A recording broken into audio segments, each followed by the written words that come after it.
माध्यम से बताया गया। गजेंद्र की कहानी आप लोगों ने सुनी होगी या एक फोटो देखा होगा, चित्र देखा होगा।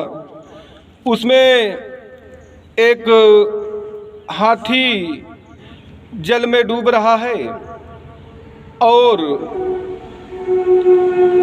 भगवान विष्णु अपने वाहन गरुड़ पर सवार होकर के उसको बचाने आते हैं और उसको बचा करके मगरमच्छ का वध करते हैं। कहानी इस प्रकार है कि एक हाथी जो है वो अपने परिवार के साथ रहता था। उसके परिवार में तमाम हाथिनियाँ थी, तमाम बच्चे थे। एक ऐसे त्रिकुटाचल जंगल में रहता था और हाथिनियों और बच्चों के साथ खेल करता था। एक बार उसको प्यासा लगी तो अपने दलबल के साथ एक जंगल पर पानी पीने गया। वहाँ पहले उसने पानी पी करके अपनी प्यास बुझाया और प्यास बुझाने के बाद जल क्रीड़ा करने लगा। सूंड से भरकर जल हाथिनियों के ऊपर डालता, हाथिनियाँ उसके ऊपर डालती। इसी समय एक दुर्घटना घटी। एक मगरमच्छ ने उस हाथी का पैर पकड़ लिया। अब उस मगरमच्छ में और हाथी में संघर्ष चलने लगा। हाथी जीवन रक्षा के लिए, मगरमच्छ अपने भोजन के लिए, दोनों में भयानक संघर्ष चलता रहा। अब मगरमच्छ ठहरा जल का जीव और हाथी स्थलचर जीव, पर दोनों में संघर्ष चलता रहा। संघर्ष का आलम ये था कि कभी हाथी मगरमच्छ को जल के बाहर तक घसीट लाता और ऐसा लगता कि हाथी जीत जाएगा, और कभी मगरमच्छ हाथी को जल के भीतर तक घसीट ले जाता। ये संघर्ष उनमें सालों साल चलता रहा। देवता भी संघर्ष को देख करके बड़े हैरान हो गए। उसी समय मगरमच्छ की ताकत ज़्यादा हो गई और वो हाथी को खींच करके जल के अंदर ले जाने लगा। जब हाथी की सूंड केवल बाकी रह गई तो उसने श्री हरि का चिंतन किया, श्री हरि का स्मरण किया और पास के सरोवर में खिले हुए कमलों में से एक कमल तोड़ करके भगवान को समर्पित करते हुए बोला, हे हरि हमारी रक्षा कीजिए।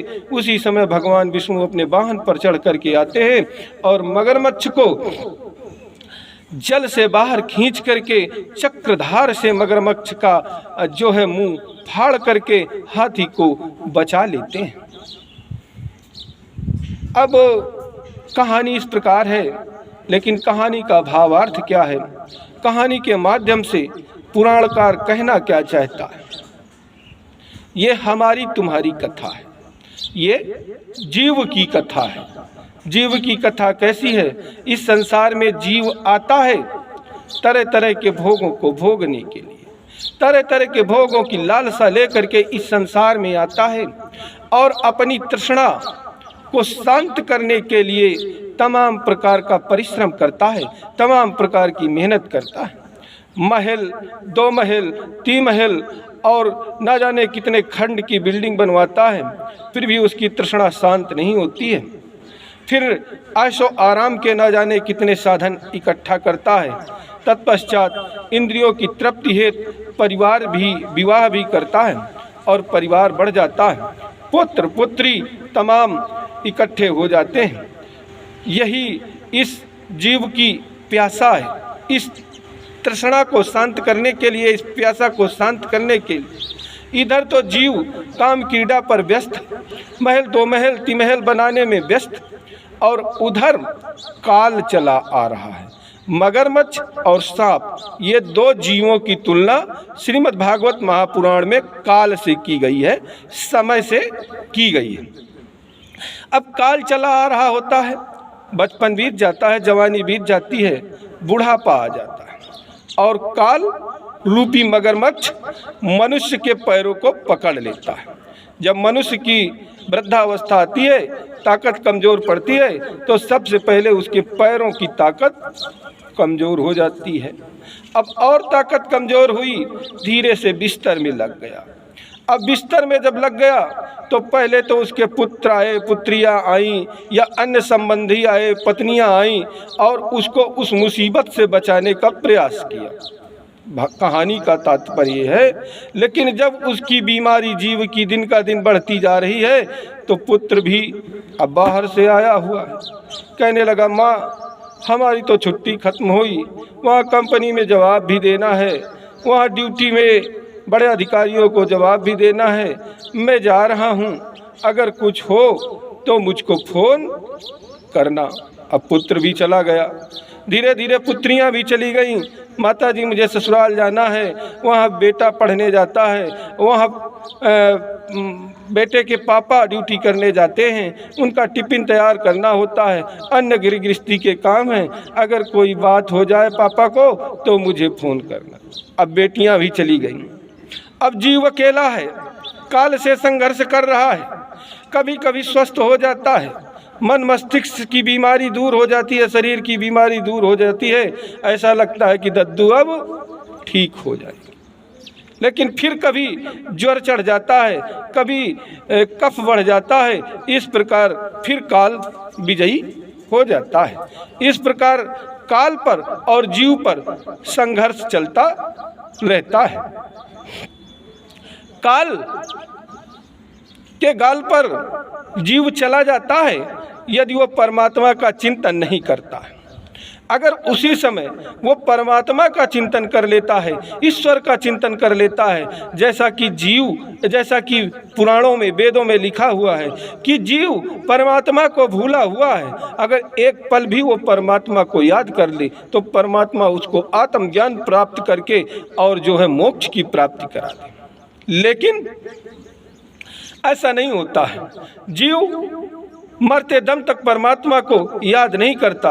हाँ, कोई पूर्व संस्कार होते हैं, पूर्व जन्म के संचित संस्कारों के माध्यम से कोई जीव परमात्मा को याद करता है, और जब परमात्मा को याद करता है तो उसी क्षण परमात्मा आ जाते हैं और उसको ज्ञान रूपी अमृत पिला देते हैं कि हे जीव, तू धैर्य धारण कर, तू पछतावा न कर, तू ये मिट्टी, जल, अग्नि, आकाश और वायु का बना हुआ शरीर नहीं है, तू शाश्वत आत्मा है, तू तो अजर है, अमर है। नैनम छीदति शस्त्राणि नैनम दहत पावका न चैनम क्लेदेन्ते अपो न शोषयति मारुता।